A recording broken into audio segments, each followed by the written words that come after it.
Salut à tous, je suis ravi de vous retrouver aujourd'hui pour une nouvelle vidéo. Comme je l'avais annoncé dans ma dernière, je vais vous parler aujourd'hui des consultations que vous prenez, que vous choisissez pour avoir un contact avec vos défunts. Donc tout ce que je vais dire, il faut voir ça d'une manière très générale. On ne peut pas faire une généralité dans les contacts défunts.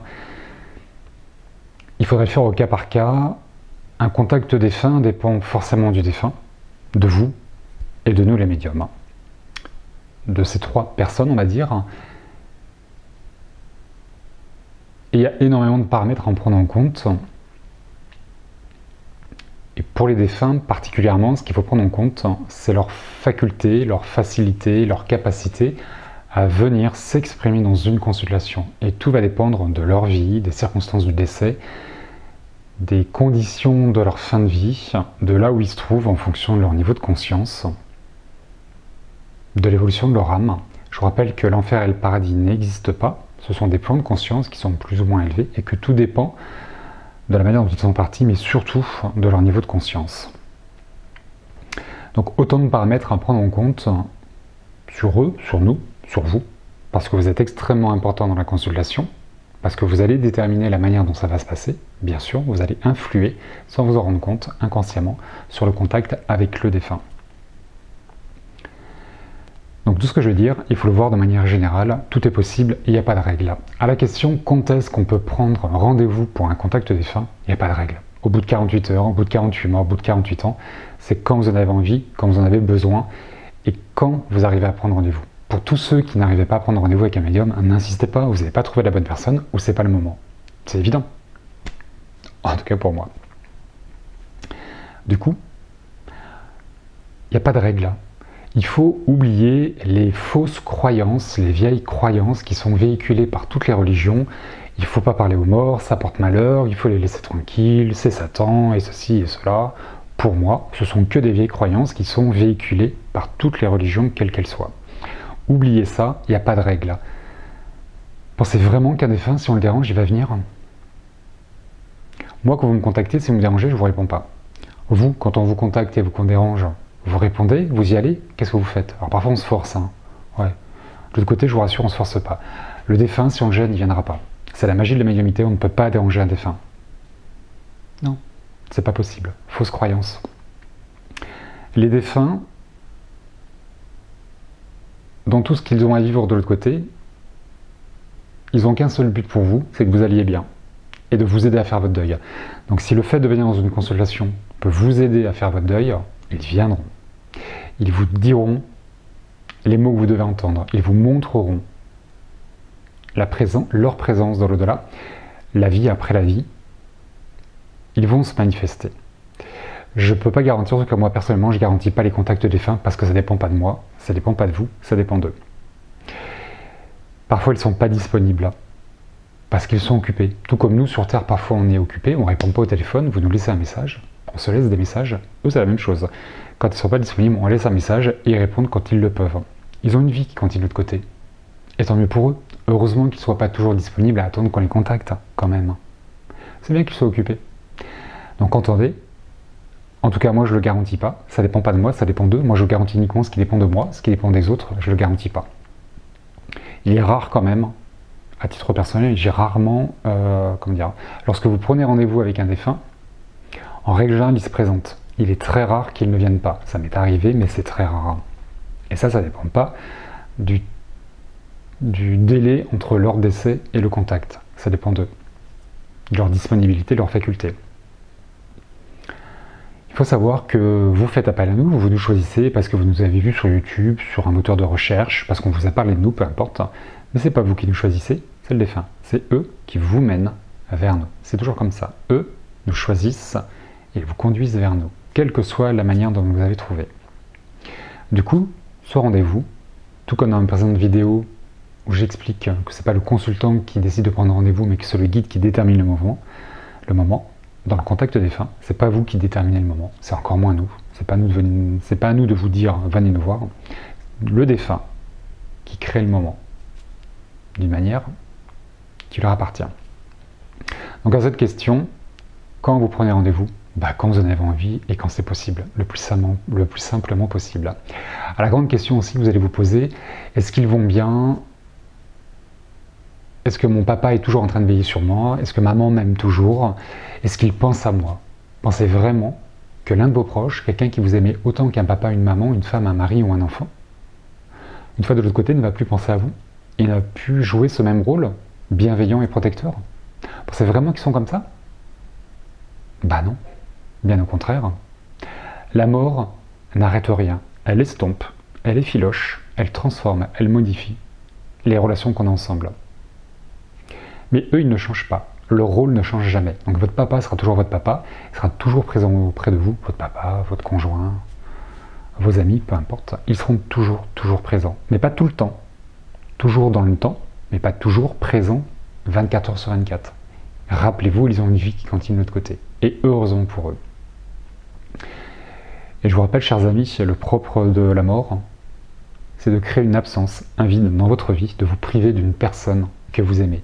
Et plus vous aimez quelqu'un, plus ce vide va être abyssal et prendra tout l'espace qui est en vous et va générer de la tristesse, de la colère, des pourquoi, des interrogations, du manque et autres. Un vide affectif. C'est le propre de la mort. Et le contact avec un défunt ne peut pas remplacer, ne peut pas pallier à cette absence. Un contact défunt doit rester occasionnel, épisodique, mais pas continu.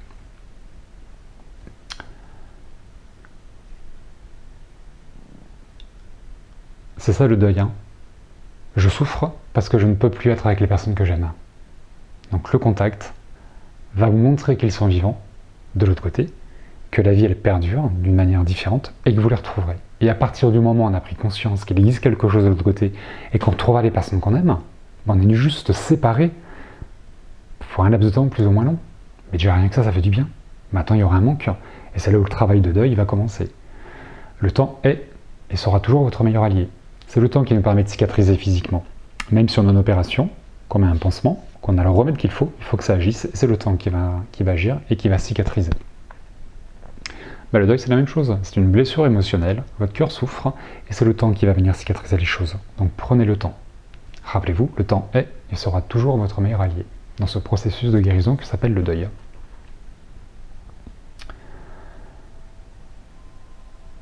Les défunts sont toujours au mieux de l'autre côté. Quelle que soit la vie qu'ils aient eue sur Terre, quelle que soit la mort qui les a fait partir, l'état dans lequel ils étaient, physique, émotionnel, ils sont toujours mieux de l'autre côté. Ils ne sont jamais seuls. Ils sont toujours entourés de guides, de proches, ils ont retrouvé leur famille, des parents, des amis, et les guides, les anges. Donc on leur prodigue des soins, il y a toujours un réconfort et quelque chose d'apaisant pour eux. Ils sont toujours accueillis, tout le temps. Et ce, quoi qu'ils aient fait sur Terre. Même le pire des assassins va être accueilli par les anges. Peut-être même plus lui que les autres. Parce que le pire des assassins, il a besoin de se confronter à certaines choses et de changer de comportement. Donc il aura peut-être plus d'aide ou besoin de plus d'aide que quelqu'un qui a été un ange. Ouais, peut-être. Ceci étant, je reviens au contact. Du coup, lorsque vous êtes en relation avec un médium pour entrer en contact avec vos défunts, il est intéressant de les laisser arriver et les laisser venir. Et de ne pas en l'espace de 30 secondes ou 3 minutes se dire je veux une preuve là, absolument, c'est bien mon papa, c'est bien mon mari ou autre. Parce qu'en l'espace de 30 secondes ou 3 minutes, vous risquez de brusquer les choses et de manifester quelque chose qui pourrait couper beaucoup de choses. Rappelez-vous que ce contact, il dépend de vous, de nous et d'eux. Et dans l'état dans lequel vous arrivez, avec vos attentes, avec vos interrogations, avec vos preuves, et c'est ok tout ça, il n'y a pas de jugement de ma part, c'est soyez, dans la mesure du possible, dans un moment d'accueil maximum, une ouverture totale. En règle générale, vous prenez rendez-vous suite à un décès qui s'est passé assez tôt, je trouve. Il y a peu de chances que vous preniez un rendez-vous pour quelqu'un qui est décédé il y a 10 ans.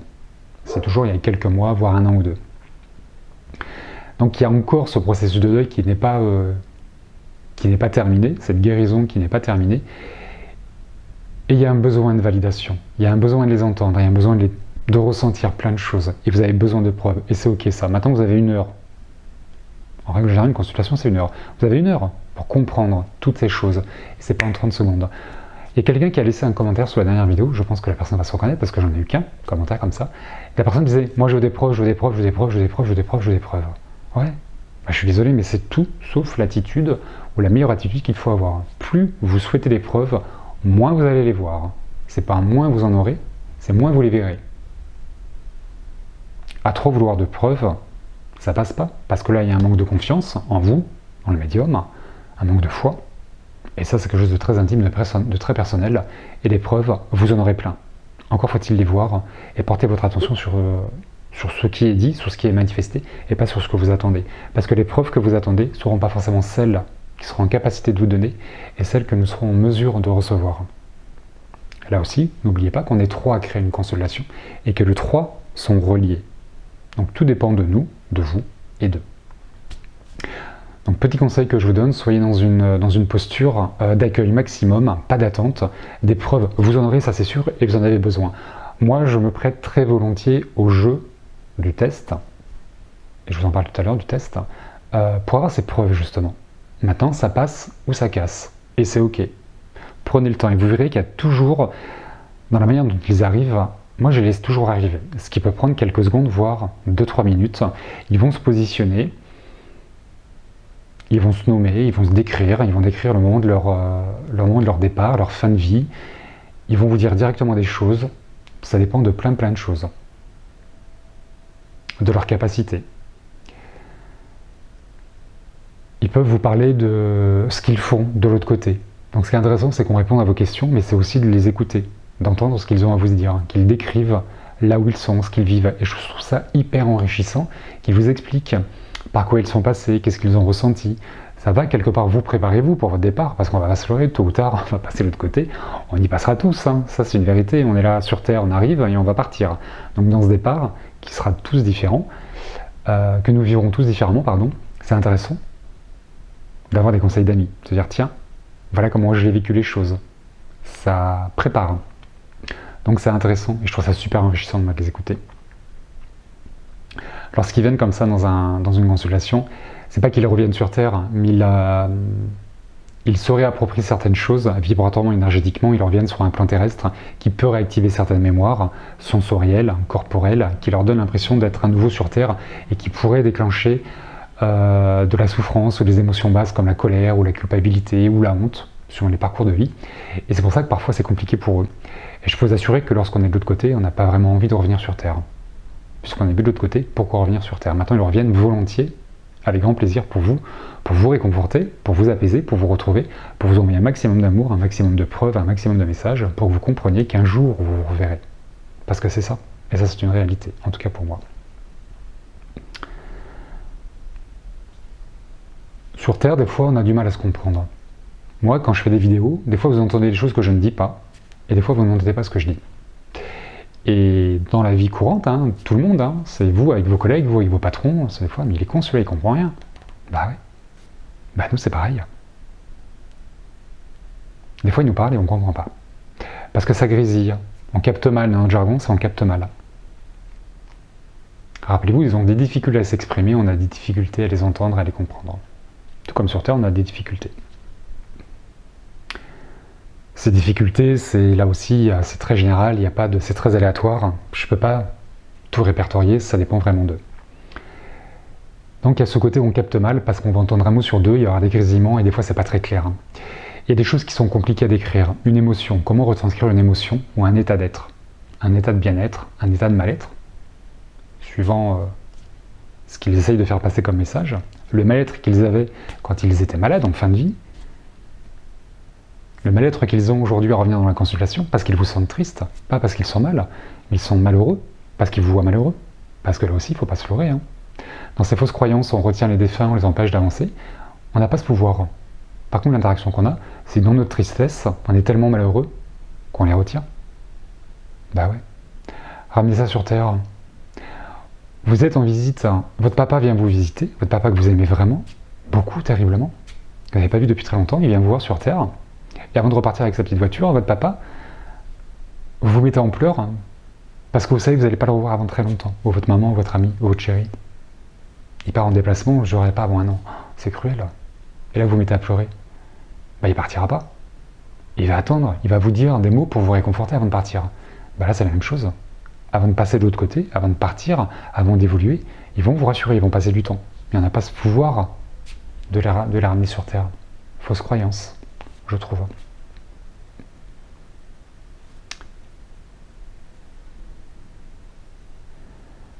Donc c'est compliqué de mettre des mots pour expliquer un état, quel qu'il soit. Parfois on va mettre plusieurs mots pour expliquer l'état dans lequel ils sont, l'énergie qu'ils nous font passer.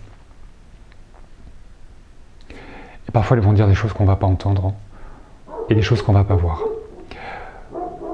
Pour ceux qui me suivent déjà en vidéo, vous m'avez déjà entendu parler du très bon livre de monsieur Stéphane Alix qui s'appelle Le Test. C'est un livre que j'ai souvent référencé dans mes vidéos sur le deuil. C'est un livre qui est extrêmement bien fait, pour ceux qui ne le connaissent pas. Stéphane Alix est un journaliste qui a perdu son papa il y a quelques années et qui a fait un test. Il a caché 3 objets dans le cercueil de son papa. Il a été voir des médiums, je crois qu'il était voir 5. Il a fait le test, puisqu'il était le seul à savoir ce qu'il avait mis dans le cercueil. Il n'y avait que lui et son papa qui savaient quels étaient les 3 objets qu'il avait mis dans le cercueil de son papa. Donc il a été voir 5 médiums pour avoir des preuves et pour que son papa lui dise les 3 objets qu'il a mis dans le cercueil. Donc Stéphane nous parle de ça, de ce test, de ses rencontres avec 5 médiums, des médiums réputés sur Paris, il me semble. Et avec beaucoup de pudeur, il nous parle du deuil de son papa. Et dans ce livre, il retranscrit très bien, je trouve, les difficultés que l'on a, nous, à canaliser, à rentrer en contact avec les défunts, les difficultés que eux ont à s'expliquer, à s'exprimer, et les difficultés que Stéphane et que vous avez dans la compréhension d'une consultation et de pourquoi les choses ne sont pas plus claires. La médiumnité n'est pas une baguette magique, on ne peut pas tout vous dire, et c'est pas toujours aussi instantané que vous le souhaiteriez, et c'est pas aussi facile que certains le laissent penser ou le laissent paraître. Et je crois, si je dis pas de bêtises de mémoire, parce qu'il y a longtemps que j'ai lu ce livre, je crois que sur les 5 médiums, il n'y en a pas un qui a su retranscrire les 3 objets qui étaient cachés. Ils ont tous ressorti des preuves et des choses qui permettaient à M. Alix de comprendre que son papa était vivant. Et il dit très bien, mais c'est pourquoi, dans ces 3 objets, pourquoi papa ne donne pas les 3 objets. C'est pas pourquoi nous, on ne le reçoit pas, c'est pourquoi lui n'exprime pas les 3 objets. Je pourrais rentrer dans les suppositions pour répondre à cette question, je ne vais pas le faire, c'est pas la thématique. Mais c'est intéressant. Donc je vous conseille ce livre pour tous ceux qui souhaitent prendre des contacts avec les défunts, pour mieux appréhender ces difficultés qu'on en a tous les 3, eux, nous et vous. Également, chers confrères, chers consoeurs, qui auraient des difficultés dans les contacts défunts ou dans les consultations, ou qui commenceraient à faire des consultations, je vous invite à lire ce livre. Moi, ça m'a beaucoup apporté, ça m'a énormément déculpabilisé, ça m'a permis de mieux comprendre mes difficultés et qu'il était normal que j'ai des difficultés. Ça m'a beaucoup apporté.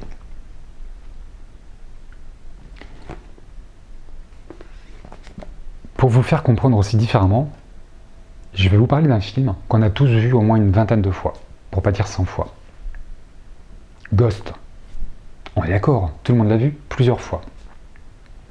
Je rappelle, Ghost, Patrick Swayze meurt, il passe par Whoopi Goldberg, une médium charlatan à la base, pour montrer à Demi Moore qu'il est bien vivant. Et il y a un moment dans ce film qui est crucial et qui va permettre à Demi Moore d'avoir la preuve de l'existence de l'au-delà sans la chercher. C'est d'ailleurs ça qui est extraordinaire, c'est que Demi Moore, elle reçoit une médium chez elle, alors qu'elle n'a rien demandé, et elle a une preuve de l'existence de l'au-delà, alors qu'elle n'en veut pas et qu'elle n'en demande pas. Et il y a un moment où Patrick Swayze dit à Whoopi Goldberg, « Dites-lui que je l'aime ». Et Whoopi Goldberg lui dit, « Il vous dit qu'il vous aime ». Et là, Demi Moore fait « Charlatan », elle se barre. Et là, Patrick Swayze comprend sa poulette. Et il lui dit « Idem ». Dites-lui « Idem, idem ». Il insiste « Idem, idem ». Sauf que Whoopi Goldberg, dans sa petite tête, elle ne comprend pas Patrick Swayze. Elle comprend le idem, elle ne comprend pas l'importance et la reliance qu'il y a entre les deux. Parce qu'elle ne connaît pas l'histoire. Et c'est normal, hein. On n'a pas à savoir quoi que ce soit sur vos vies. Par contre, on a besoin de comprendre. Et comme elle ne comprend pas, elle ne veut pas répéter idem. Parce que pour elle, ça n'a aucun sens. Mais le truc, c'est pas que ça a un sens pour nous, le message. C'est que ça a un sens pour vous et pour eux. Et c'est au moment où elle dit idem que Demi Moore, elle fond en larmes et qu'elle comprend que son chéri, il est bien de l'autre côté. Parce qu'il lui avait jamais dit je t'aime, donc il ne pouvait pas lui dire je t'aime. Parfois les défunts changent complètement, mais même quand ils changent complètement, il y a toujours des signes qui vous montrent que c'est bien eux, et que la personne qui est en face de vous, en l'occurrence nous sommes de vrais médiums, et qu'on est vraiment en présence de votre défunt.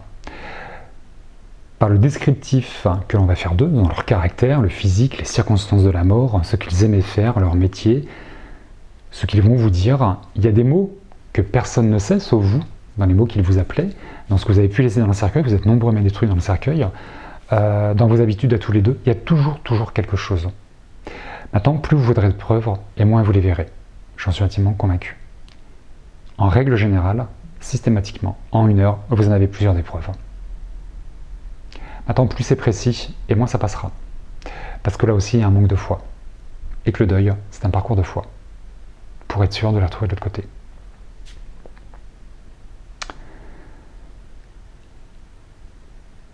Vous avez des difficultés parce que vous êtes dans un état d'être qui s'appelle un deuil, la tristesse, la colère, la révolte, les pourquoi, les interrogations, ce besoin de preuve, ce besoin d'être assuré, parce qu'il y a une partie de vous qui est partie, là, une partie de vous qui est morte, et vous avez besoin de la retrouver. Mais on ne peut pas remplacer ça. On peut vous donner des informations. Il y a quelque chose d'apaisant, de réconfortant. Mais après votre travail, il restera à faire. Rappelez-vous qu'ils vont toujours mieux de l'autre côté, c'est sûr. Qu'ils ont plein de choses à vous dire, qu'ils seront toujours près de vous. Mais pas tout le temps. Toujours dans le temps, mais pas tout le temps, 24 heures sur 24.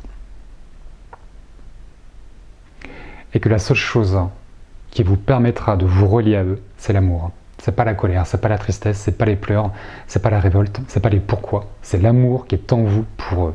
Parce que eux, quand ils arrivent, ils ont toujours plein d'amour pour vous. C'est ce qui crée le contact et ce qui le rend magique. C'est l'amour que vous portez, mutuellement.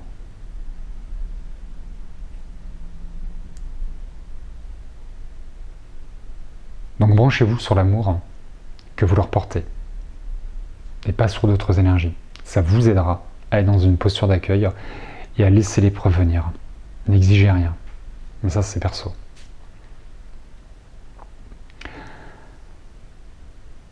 C'est pas aussi simple, la médiumnité, c'est pas aussi simple, un contact avec un défunt. Et rappelez-vous que la médiumnité n'est pas une baguette magique et qu'on ne peut pas...